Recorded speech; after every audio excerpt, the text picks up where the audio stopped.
All right, if you're gearing up for your musculoskeletal exams, the tarsus can definitely be a tricky spot. But don't you worry, stick with me for the next few minutes, and we are going to break down tarsal injuries into the absolute must-know, high-yield concepts you need to crush your test. So let's jump right in.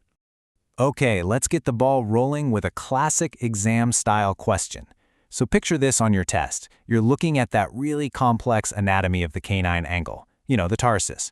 Of all those little joints packed in there, which single joint is the absolute star of the show, doing almost all of the work? And the answer? It's the tarsocrural joint. And get this, it's responsible for a whopping 90% of the entire range of motion in the tarsus. You have got to remember that number, 90%. It's really the whole key to understanding why an injury right there can be so incredibly devastating. Now, to really get a handle on what goes wrong, we've got to start with the basics, the anatomy. Think of this as laying down the foundation before we look at all the ways it can, well, come crashing down. So the tarsus is essentially made up of these 3 rows of little bones. As you can see, you've got the proximal row up top with the talus and calcaneus, then the middle row, and finally the distal row. It's a pretty intricate little structure, all held together by this tough web of ligaments. And just appreciating how complex it is super important. This diagram here really helps simplify things. Right up at the top, that's the tarsocrural joint. That's our 90% motion superstar. And then further down, you've got the other key joints, like the tarsometatarsal. But really, it's the ligaments that are holding this entire thing together that when they get damaged, cause the huge problems we're about to talk about. So what happens when all of that structural integrity just fails? Well, that brings us to luxations. We're talking complete dislocations of the joint. Okay, take a look at this radiograph. This shows a severe tarsocrural luxation.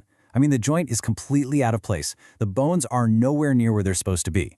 This is not some subtle little injury. This is a catastrophic failure of the joint, and it almost always comes from some kind of major trauma.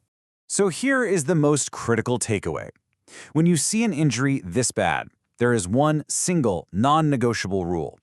Open reduction and fixation is always required.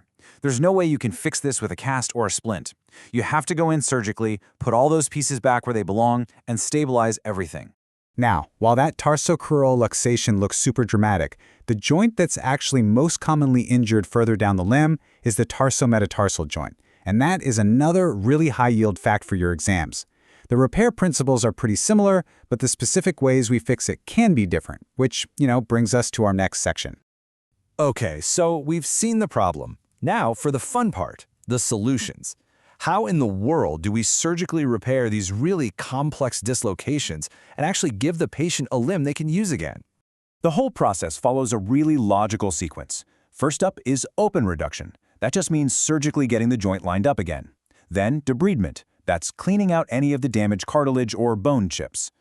Next, you have fixation, which is what holds it all in place. And finally, and this is so critical, you have to immobilize the joint at its normal standing angle. That's going to help prevent nasty arthritis down the road. Now this table is basically your cheat sheet for decision-making, because you don't use the same tool for every single job. For little bones or a simple instability, something like K-wires might be all you need. But for bigger patients or when you need some serious strength, you're going to reach for screws or a bone plate. And that external fixator?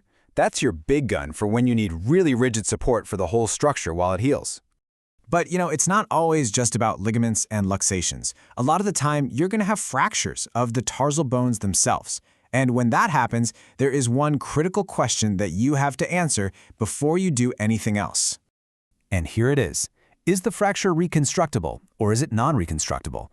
I mean, can you actually piece the bone back together like a little jigsaw puzzle? If the answer is yes, then you treat it with surgical fixation, think screws and plates. But if the bone is just shattered into a million tiny pieces, you can't rebuild it. In that case, your goal completely changes. It becomes about simple immobilization, usually with an external fixator, just to let it all heal into one solid block of bone. Okay, that was a ton of information. So let's lock it all in with the super quick, rapid-fire review of the most important high-yield concepts. This is the stuff you absolutely need to remember for your exam. Exam fact number 1.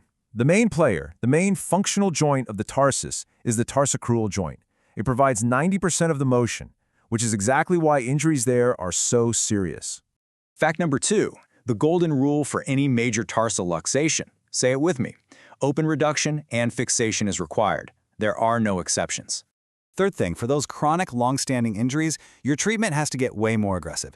You might even be looking at a last resort surgery like an arthrodesis, where you literally fuse the joint to make it permanently stable. And here's a little species-specific gem for you. In cats, the most common type of tarsal luxation is actually a dorsal luxation of the talus. That's a great little bonus point to have in your back pocket. And finally, let's hammer this home one last time. The fundamental rule for fractures. If you can reconstruct it, you fix it.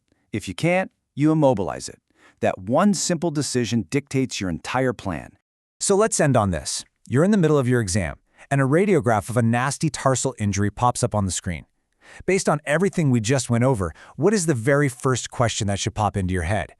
Is this a problem of instability from a luxation, or is it a problem of bone integrity from a fracture? Answering that one question is what will set you on the exact right path to acing the answer.